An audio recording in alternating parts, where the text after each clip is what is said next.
Hola, soy Freddy Heredia y esto es Acceso Directo, un espacio dedicado a la divulgación del trabajo científico que se desarrolla en Yucatán. Bienvenido sea usted.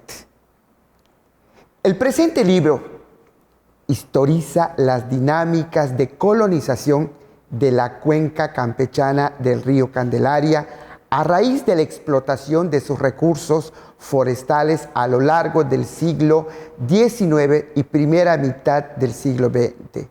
Pretende ofrecer una mirada centrada en los flujos de grupos humanos, en las formas de manejo de recursos naturales y en las modalidades de apropiación territorial que permiten entender como un espacio rico en recursos naturales, pues, devino por avatares de la historia en un territorio depredado, devastado y socialmente vulnerable.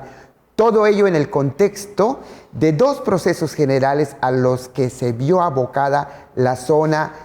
Obviamente es un estudio, por un lado, la inserción de México al capitalismo mundial y por el otro, su construcción como Estado-nación. Para eso vamos a entrevistar a la autora del libro Colonización y Colonialidad en una selva de fronteras. Aquí está la doctora Rosa Torres Conagla, autora de este libro. Es licenciada en Historia de América por la Universidad de Barcelona, maestra en Historia de Centroamérica por la Universidad de Costa Rica, doctora en Estudios Mesoamericanos por la UNAM, investigadora del Centro Peninsular en Humanidades y Ciencias Sociales de la UNAM, aquí en Yucatán. Miembro del Grupo Binacional Guatemala-México y estudio de las fronteras, entre otras cosas, ¿verdad? Háblenos sobre este libro, doctora, y gracias. Un espacio desconocido. ¿Cómo era antes de la colonización el sureste de la península de Yucatán? ¿Quiénes habitaban? Desconocía la importancia de los ríos, del río. Bueno, mucho gusto, muchas gracias, Freddy, por esta oportunidad de poder compartir lo que es ese trabajo, que bueno, todo trabajo de historia tarda un poquito realmente en convertirse en un libro. Y sinceramente es interesante poderlo un poco también explicar a la audiencia. La zona del sureste es una zona, normalmente cuando hablamos de la península de Yucatán, los estudios se han centrado más en la parte norte de la península, cuando hablamos de épocas anteriores al siglo XIX. Porque era donde se concentraba la mayoría de población que los conquistadores pues, redujeron a pueblos y explotaron. Entonces toda esa zona, que es la zona selvática, o sea, es una zona realmente muy rica en recursos naturales forestales, era una zona habitada sobre todo por los chontales. Entonces los chontales, su forma de vivir no era sobre todo a través de los ríos, o sea, imagínense que es una zona totalmente donde no había caminos, no había formas de comunicación y realmente la forma de comunicación era el río. O sea, pues que podemos decir que es una zona que es el río el que estructura y vertebra la forma de poblarlo. Y esa realidad, digamos, ecológica, lo que hace es que condiciona totalmente luego la forma de convertir esa selva en producto vendible. Y ahí entraríamos ya a la gran riqueza que tiene en extracción de palo de tinte y después, o sea, en los recursos forestales. Pero es el río realmente el que manda en todo ese territorio. ¿Cómo se transforma este territorio? O sea, ¿cómo se transforma de la colonia, su colonización? ¿Cómo se dio allá una mestización que usted habla, donde había mestizos, criollos, pardos? ¿Cómo fue? Bueno, toda esa zona, precisamente, durante la conquista se convirtió en una zona de refugio. O sea, la población maya yucateca que huía, digamos, de la explotación por parte de los españoles, iba hacia esa zona. Naturalmente siempre iban hacia la selva, hacia la montaña, que llamaban, ¿no? Entonces, por un lado, es una zona que, además de los pocos chontales que quedaron, recibió mucho refugiado maya yucateco. Porque la conquista real fue muy tardía. O sea, realmente primero era una zona, en Isla del Carmen se asentaron piratas y de ahí lo que hacían era extraer el palo de tinte para el comercio con Inglaterra, y entonces la corona española tardó mucho, fue hasta 1700, o sea, finales del siglo XVII y principios del XVIII, que realmente la corona española recuperó de manos de los ingleses el control de esta región. Entonces, ¿qué pasó? Que, por un lado, como fue una colonización tan tardía, se nutrió, como espacio de refugio que era, de población de muchos lados. Decía los maya-yucatecos, por un lado, pero también los afrodescendientes, o sea, población esclava que había llegado ya fuera a Veracruz, o mucho más tarde ya a Campeche, porque los Campeche, que se escapaban, los cimarrones. Los que se escapaban, los cimarrones, llegaban a esa zona.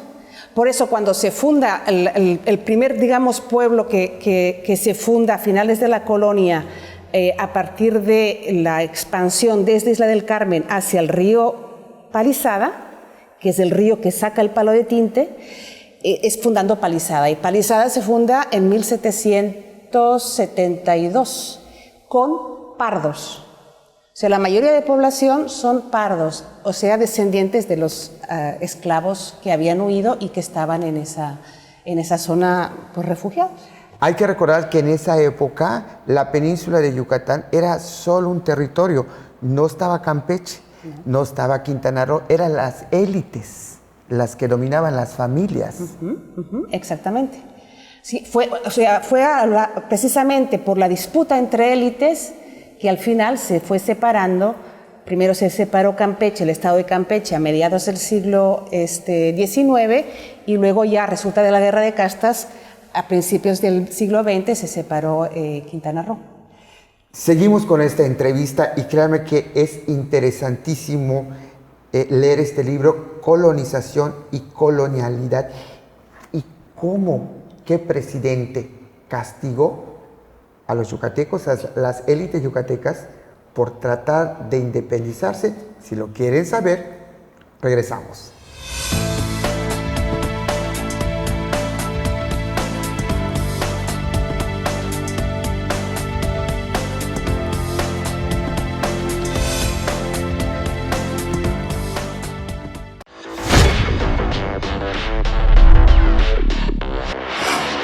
En Rojas Sarlat Producciones nos hemos renovado. Este año continuamos innovando con nuestro equipo tecnológico, pero también con el equipo humano. Ahora, además de nuestros servicios de producción de video, videomemorias, informes en video, documentales, circuitos cerrados para eventos, spots comerciales y videoclips musicales, así como la generación de grandes eventos, iniciamos con la producción de contenidos propios, sin descuidar la producción en los medios tradicionales. Sin ser una televisora abierta o restringida, estamos innovando en las nuevas plataformas para que tú nos veas. Ahora, incursionamos en el panorama deportivo con los programas Terreno de Juego, un medio de comunicación que reúne la mejor información deportiva local, nacional e internacional a través de cápsulas, reportajes, entrevistas y mesas panel que satisfacen a todos los apasionados del deporte.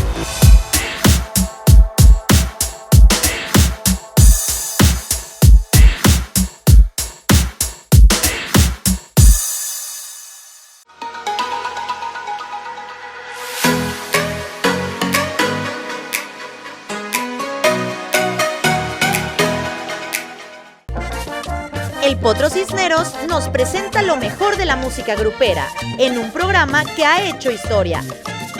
Gruperísimo. Por Teleplay. Viejos amigos en una nueva señal.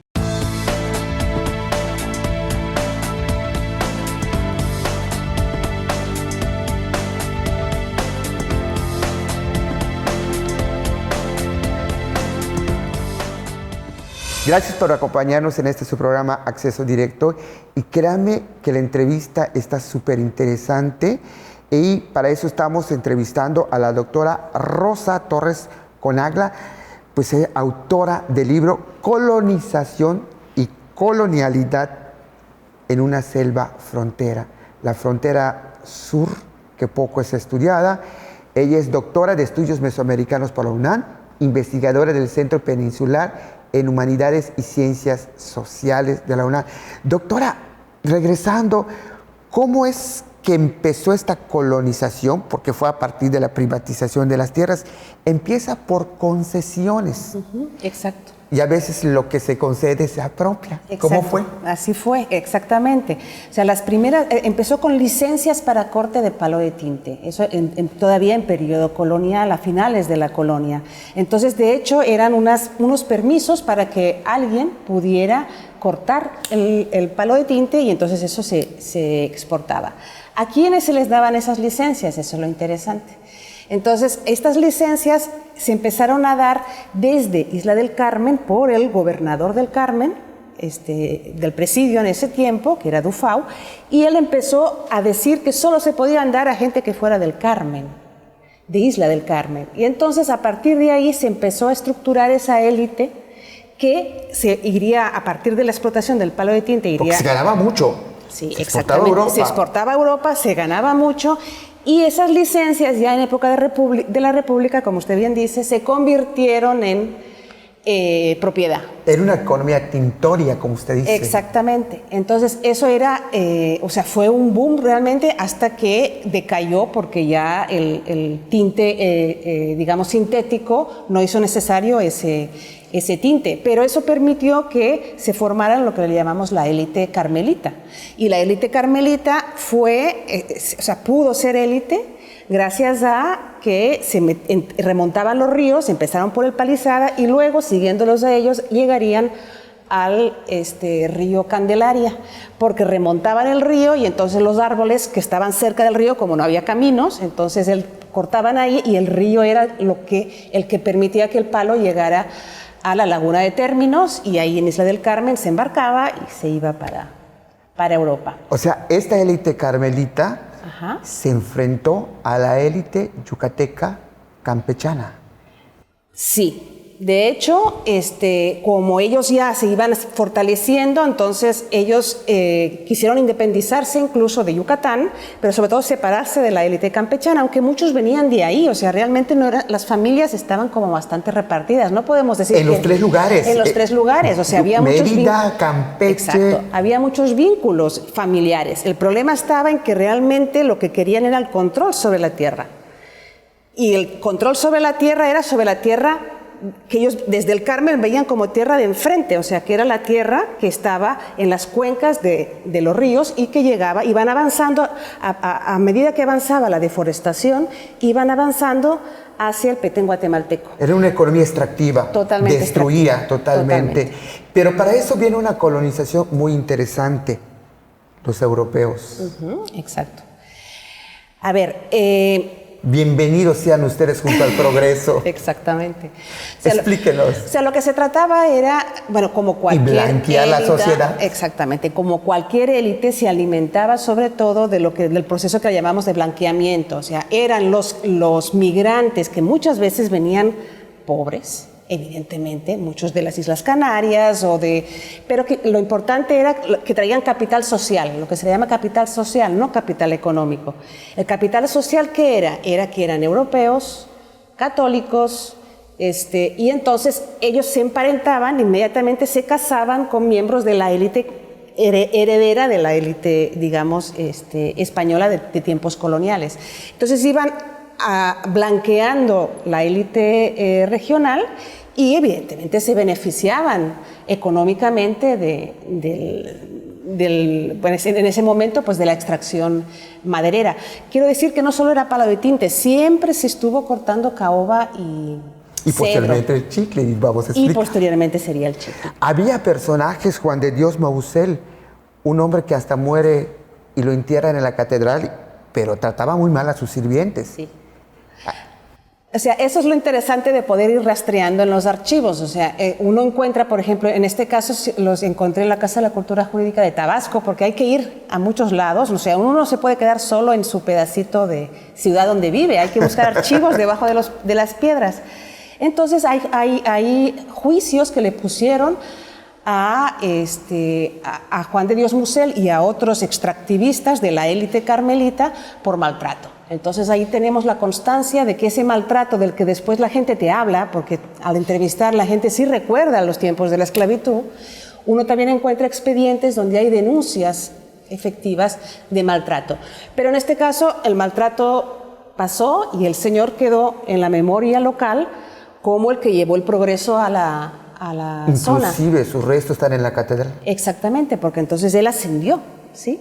Él era un político, venía de herencia también creo que su padre o su abuelo era canario, y entonces ellos se casaban entre ellos y ocuparon cargos políticos, tenían el beneficio económico. Pero después su nieto es el que dice, ya no se va a seguir maltratando a los peones. Su abuelo lo hizo y el nieto es la misma élite. Es la misma élite. ¿Se adapta a los tiempos? Yo creo que sí, se adaptó a los tiempos, aunque también Musela Cereto... El peonaje, usted igual dice que la deuda de los peones era un activo. Era un activo, o sea, cuando se vendía una finca, entonces se hacía un inventario de todos los activos y la deuda era activo. Y entonces esa deuda, eso significa que entonces los peones pasaban como mercancía, contaban las vacas, porque todos tenían algo de ganado, contaban los caballos y contaban los peones, y todo eso pasaba a manos del nuevo propietario. Pues así se hicieron las fortunas, sinceramente. Se van hasta la frontera. Se van hasta la frontera. Ellos ayudan a consolidar la frontera. Bueno, ya en la época de Porfiriato, ellos ayudan a consolidar la frontera en el sentido de apropiación privada de la tierra. O sea, ellos asientan cuando consiguen quedarse con tierra, se sitúan encima de la línea que se estaba negociando con Guatemala. Pero no la logran poblar, porque no es lo mismo controlar el territorio que poblarlo. Realmente no es la población la que asegura una frontera, y ese proceso se da en el último ciclo de colonización, que es de 1963. Estamos hablando a mediados del siglo XX, mucho más tarde. Nos vamos a un corte comercial y regresamos.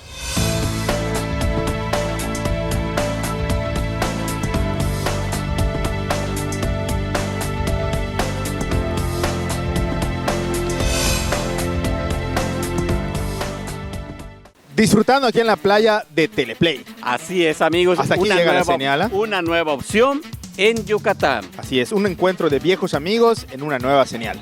Teleplay. Amigo, ¿quieres comer algo? Sí, me gustaría un charrito. ¿Ya? Sí. Ay, hablando de charritos, ahí llegó uno. ¿Amigo? Tremendo charrito. ¿Es un charrito? Sí. Velo por Teleplay. ¿Y tú quieres ver Teleplay? Teleplay, viejos amigos en una nueva señal. Rosas, chocolates, una noche de pasión, una bicicleta, de Playboy, una pluma fuente, un bolso decente, unos zapatitos de charol.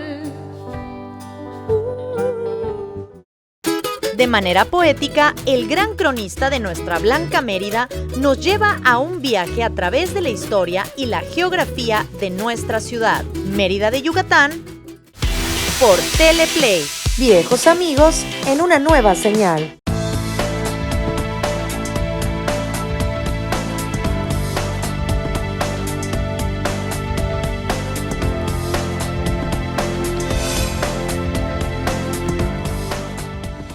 Gracias por acompañarnos en este su programa Acceso Directo, y estamos con la autora del libro Colonización y Colonialidad en una selva de frontera, específicamente la del sureste.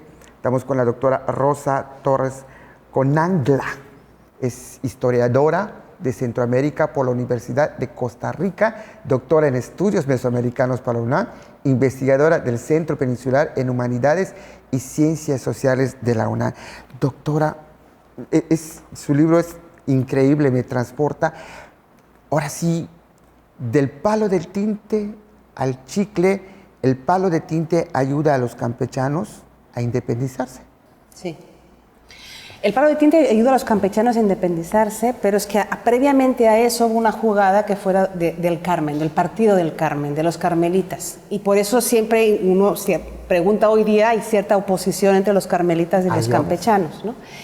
De hecho, la élite del Carmen se consolidó a partir del Palo de Tinte y en épocas de Santa Anna pretendió y fue despegarse del Campeche y ser territorio dependiente directamente del centro. Fueron aliados de Santa Anna. Exactamente. Entonces se creó el territorio del Carmen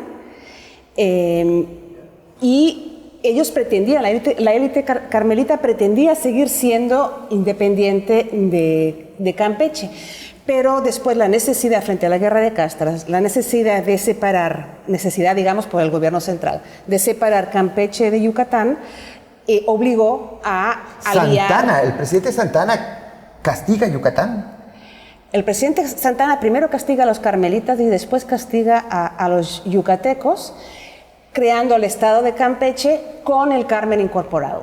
O sea, sin el Partido del Carmen, el Estado de Campeche no tenía viabilidad, porque para ser un Estado hay que tener territorio, hay que tener población, hay que demostrar que va a ser una entidad viable. Entonces, este fue un poco el juego entre élites y en el fondo todo tenía que ver con el control de los bosques, de la extracción maderera. Y finalmente los carmelitas se tuvieron que resignar a ser parte del Estado de Campeche para que Campeche se pudiera separar de Yucatán.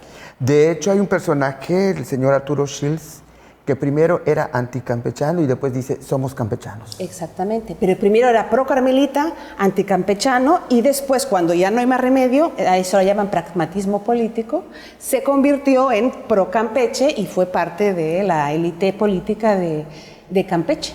Pero él originariamente era el que defendía la independencia del Partido del Carmen, como carmelita que era. Usted dice acá que Justo Sierra cita que a Yucatán le quitan sus fronteras más ricas. Sí, exactamente. Háblenos un poquito. Es que de hecho así fue, o sea, si conocemos bien la península de Yucatán, toda la zona selvática que es del sur, digamos que es la zona más rica, y hicieron fortunas los que tuvieron acceso a explotar esta selva. Entonces, por eso Yucatán siempre se lamentó, incluso para Yucatán, todo el Petén guatemalteco es parte de Yucatán.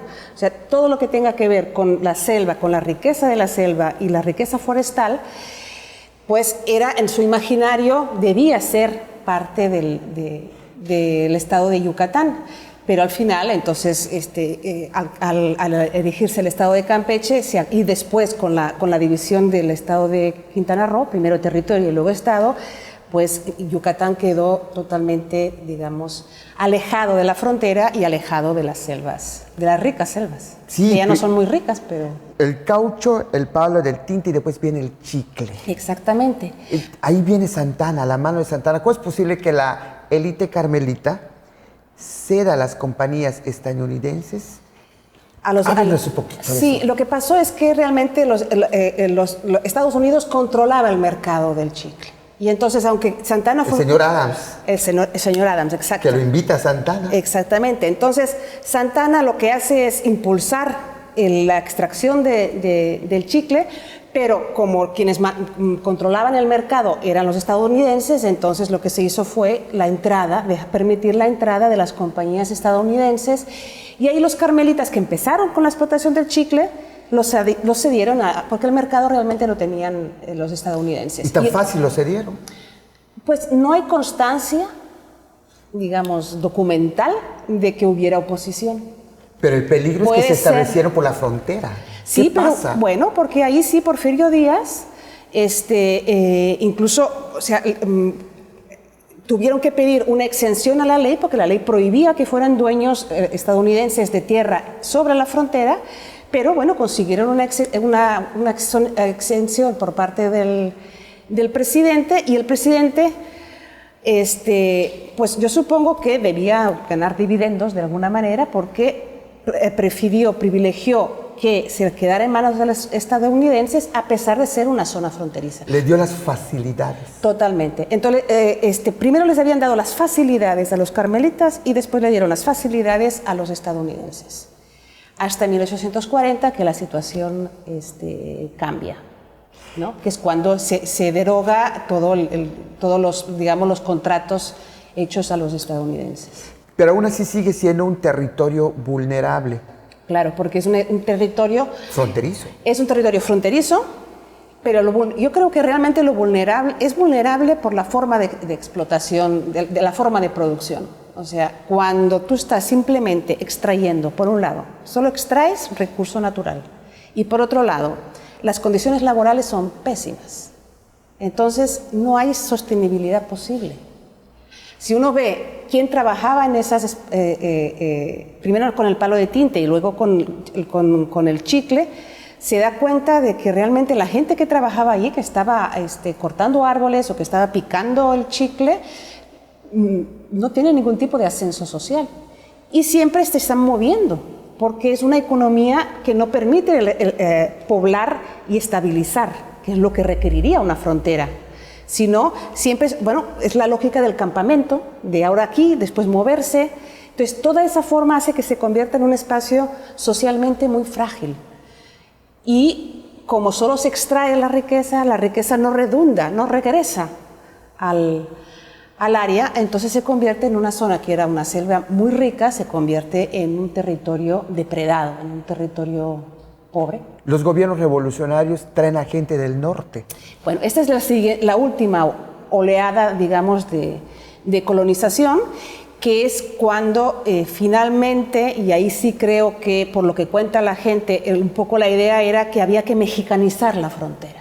Y quizá los campechanos no estaban tan bien vistos por el poder central, entonces se trajo a campesinos sin tierras del norte del país. Ellos son los que actualmente están poblando la frontera, y ahí ya no había madera, porque ya se la acabaron, sino fue con la ganadería. Incluso a mucha gente nativa de allá les quitaban sus casas porque era un plan de gobierno. Era un plan de gobierno. Era un plan de gobierno, y además es cierto que siempre en esas zonas es muy difícil legalizar la tierra. Entonces, quizá no tenían títulos, quizá las explotaban solo en posesión, no en propiedad privada. También el proceso de dotación ejidal fue muy lento. Y entonces, cuando vino un plan de gobierno con tierra para esos campesinos, entonces los campechanos se fueron retirando, pues no podían, les cayeron encima, digamos. Doctora, gracias por esta entrevista, gracias por contarnos parte de este libro, de esta investigación. ¿Y dónde se adquiere el libro? Bueno, el libro lo está vendiendo el CEPSIS, la UNAM, y la librería Península, que tiene aquí en Mérida la UNAM, y esperamos que pronto también se pueda al menos divulgar por internet en el PDF. Esa es la idea. Gracias por su tiempo. Muchas gracias a usted, muy amable.